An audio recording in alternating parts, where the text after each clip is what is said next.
143rd Contact. Sunday, March 22, 1981, 6:53 p.m. Billy says, I've only called you today because I would gladly like to know a few things about our universe, if you want to answer these questions for me. Semyaza says sure. On the other hand, I also would have visited you within the next few days because I have a few things of importance to discuss with you. Billy says and what is that? Semyaza says first, state your questions. I can still report my concern to you afterwards. It concerns the warnings that I suggested to you recently. Billy says warnings? Oh yes, you probably mean the authorities and organizations that want to approach me again? That also stands somewhere in one of the last reports. You know, however, that I have no major worries about that. Semyaza says sure, but the relevant interests have worsened very much in the meantime, which is why it is appropriate that now, you seriously need to worry about it.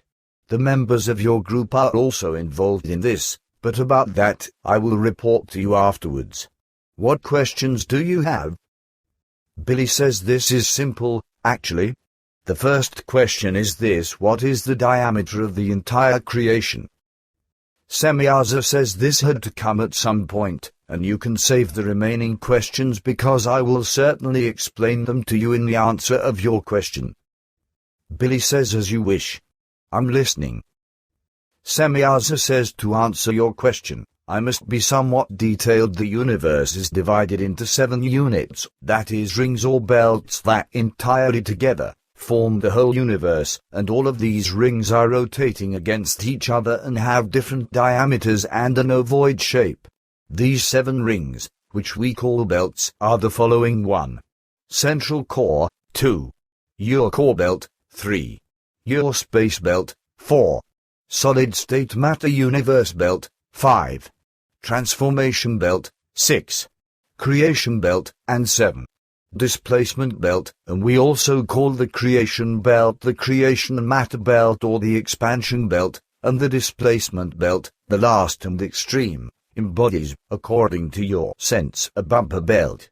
Now, the solid-state universe is that part of the universe in which the new births exist, so the nascent stars, etc. with all their life forms.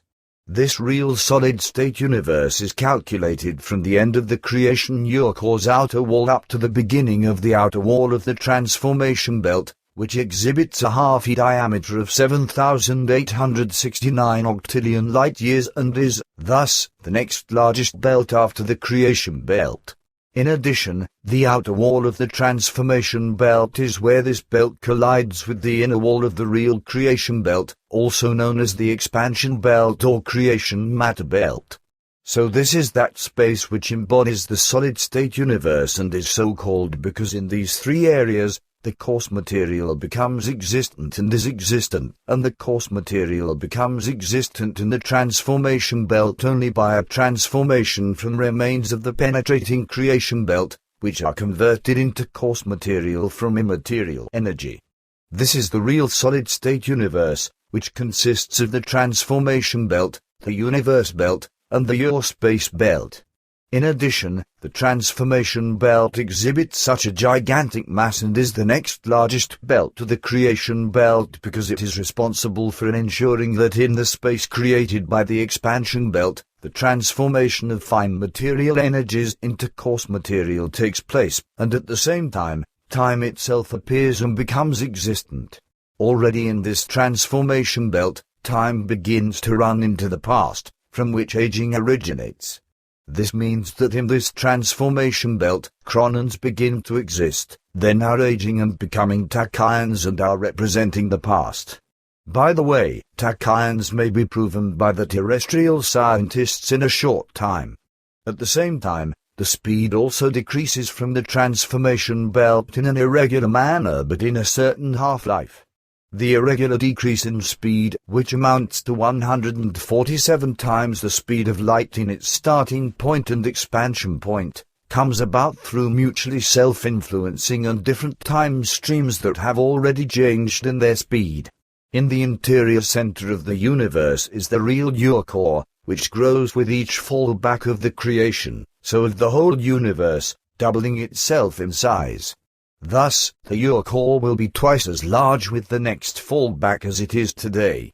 From this your core, referring to the energy field resting in the your space belt, which is the fallen back creation, new energies formed for the renewed expansion to the next universe, whereby at the end of the slumber time a new Big Bang takes place and a new expansion creates a new universe, generally all things of a much more refined form, which means that all coarse material will not be so stable anymore as in this universe. The your space belt itself is that part of the universe from which the expansion of the creation occurs, in which the creation energy also slumbers and, on the other hand, after every fallback, develops itself and takes up new fundamental forces from the your core, just to expand again through a renewed Big Bang. Of course, the dimension of the your space belt also grows from fallback to fallback because through every expansion of the universe and through the associated unchangeable effects and the extreme expansion that again follows contraction, the mass of the entire creation grows, always doubling itself in size. So thus, it becomes evident from this that in the becoming and passing of the universe, a cycle of Big Bang expansion, contraction, Big Bang expansion, etc. is arranged. Now, the central core embodies that belt which consists of the real your matter, which carries out its existence as generative material and life material of a pure, spiritual form, as real idea energy, created from a new creation, by whose strength alone this universe was able to create itself. This central core resembles an immense and continually loading accumulator block, which exhibits a magnetic energy that is immeasurable to us up to now, which binds the existing universe to itself and prevents too great of an expansion. This power guarantees that with the start of approximately 47 trillion years of expansion, the expansion speed starts to decrease from 147 times the speed of light and slowly drops until the expansion comes to a halt after 155,520 trillion years and, thus, begins the fall back, the contraction. Thus, the central core forms the real power and life center, while the your core can be seen as a real energy storage.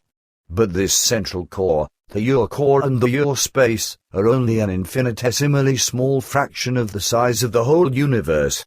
The most gigantic belt is embodied by the creation belt, which further spreads itself into the gaps of the surrounding universes and creates a new universal space. This creation belt is the real creation and the creation center, while the central core, with its diameter of 7 light-years, as well as the your space belt, with its half-a diameter of 103 trillion light-years, and the your core belt, with its half-a diameter of 103.5 trillion light-years, represent those structures known as the universe's central sun and the universe's central galaxy, respectively. In addition, the central core represents the central sun of the universe, while the your space and the your core carry out their existence as a central universe galaxy. Now, the outermost belt, with its half-a diameter of 14 million light-years, which we do not count with the actual universe, is the displacement belt. This has the task of displacing outwardly and against adjacent universes and against the nothing space of the absolute absolutum, so to speak, as the ramming force, which pushes everything away from itself and displaces outwardly, so that, after knocking against it and before pressing itself behind it, it can provide the universe the necessary space for expansion and, therefore, the expansion itself. 1. Billy says with that, you have actually answered virtually all relevant questions that I wanted to ask. Just one more question: would it be possible that we could represent this ring belt construction of the universe schematically? I have paper and a ballpoint pen here. Semyaza says sure. Here, you can transfer this representation to your paper. 2. Billy says this is really good. Thank you. Only, I see here that everything is perfectly circular and not ovoid. Semyaza says we make our diagrams in this manner for the reason that we can insert the exact data in their average values. Of course, the universe is, in reality, ovoid and not round, as we show it here schematically, and also, the information given to you doesn't correspond to those measures that exist in the universe. They are only the exact average values, calculated according to the shape of the circle. Billy says, I understand, but can you tell me about where we can find ourselves with the Earth on this diagram? Semyaza says, sure, you could mark the Sol system around here and the Dal universe here. Billy says, then when we went or flew into the Dal universe, we would have flown in a direct line here through the Your space belt and then here through the transformation belt. 3. Semyaza says that is correct because other than the Your core and the central core, all other belts of the universe are usable for all life forms and are passable if they have the necessary means for it. Billy says, fantastic, and I am also finished with the drawing. But I would still have a question now. The creation itself, so the creation belt, which still expands at 147 times the speed of light, is truly nothing more than a tremendous and immeasurable mass of spiritual, Sahara radiant, blazing energy that spreads out in a storm-tossed, glimmering explosion, right? Semyaza says that's right. Billy says, with that, I now know these things. However, another question still lies on my tongue, and indeed, in connection with what you still want to tell me. Semyaza says, sure. Billy says, thank you. Yes. Recently, we spoke incidentally of different places where we could go, perhaps, before the Great War begins. Wouldn't there still be other possibilities? If we wanted to go where you advised us, then we would have to raise about 25 million Swiss francs. Semyaza says, sure, there are still other possibilities, but those places aren't very safe unless you would build your buildings according to our instructions.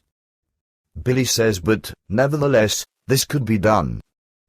Semyaza says, then I want to advise you that you should go, if necessary, however, only in a future time, with which I want to say that this should not be soon. At the moment, you must only pay attention to the fact that you can still build all that is necessary in the center and provide what is still necessary. Billy says, so you think that, afterwards, the whole group should go? Semyaza says, 50. Sure, we've already talked about this for a long time, but you've never seriously taken our advice into consideration. Billy says, you know why this was always impossible, the quarrels and betrayals. Semyaza says, that is well known to me, but now, it is the time when everyone will slowly become reasonable.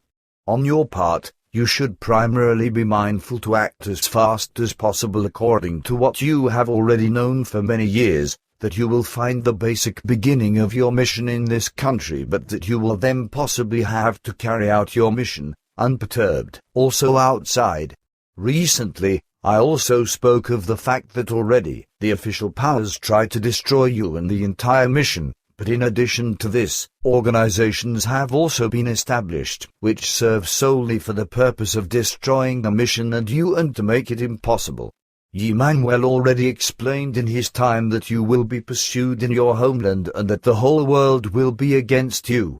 Unfortunately, it only remained hidden from us, from which side the danger should find its origin.